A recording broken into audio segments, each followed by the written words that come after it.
يا الله يا كريم يا عظيم يا غفور يا شكور يا ودود.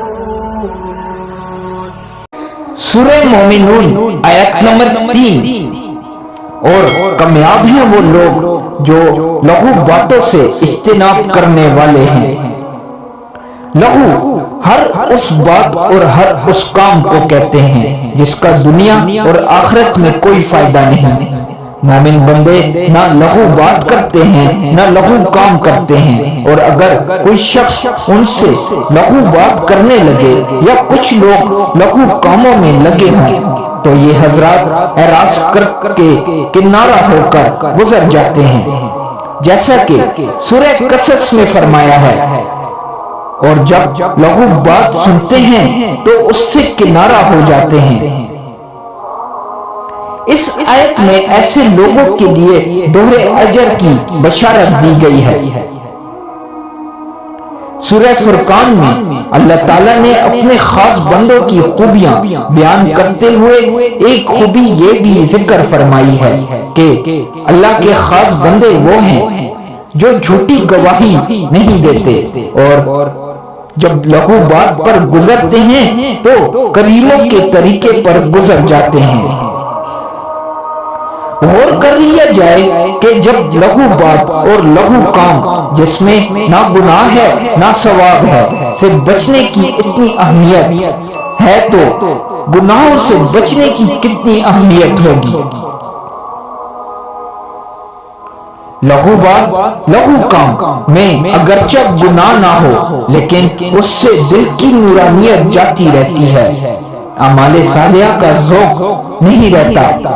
زبان کو لغو باتوں کی عادت ہوتی ہے، پھر یہ لغو باتیں گناہوں میں شمولیت کا پیش خیمہ بن جاتی ہیں.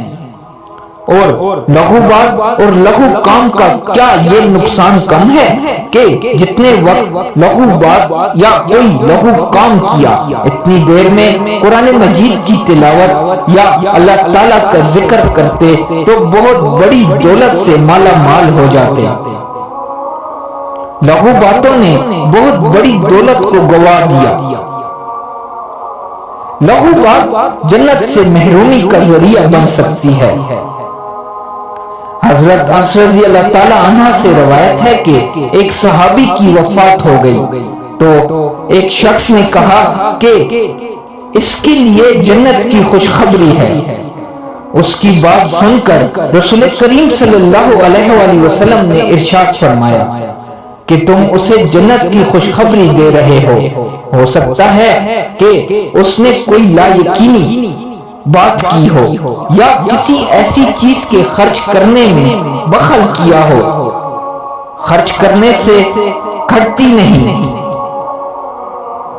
نبی کریم صلی اللہ علیہ وآلہ وسلم نے فرمایا بعض اوقات آدمی ایک بات کہنے کی وجہ سے 70 خندقیں جہنم میں گرا دیتا ہے. آدمی کی بہترین خوبی رسول اللہ صلی اللہ علیہ وآلہ وسلم کا ارشاد ہے کہ انسان کے اسلام کی خوبی میں سے ایک یہ بات ہے کہ جو چیز اس کے کام کی نہ ہو اسے چھوڑ دے. حضرت لقمان سے کسی نے کہا کہ آپ کو جو یہ فضیلت حاصل ہوئی ہے کیسے حاصل ہوئی ہے؟ انہوں نے جواب دیا کہ سچی بات کہنے سے اور امانت ادا کرنے سے اور لا یقینی کے چھوڑنے سے مجھے یہ مرتبہ ملا ہے.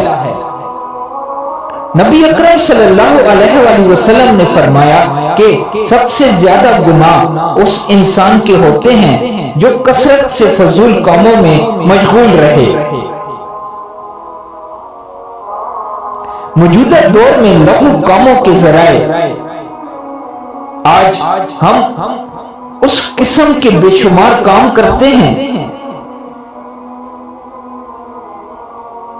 جن کا نہ تو دنیاوی فائدہ ہے اور نہ ہی آخرت کا فائدہ ہے.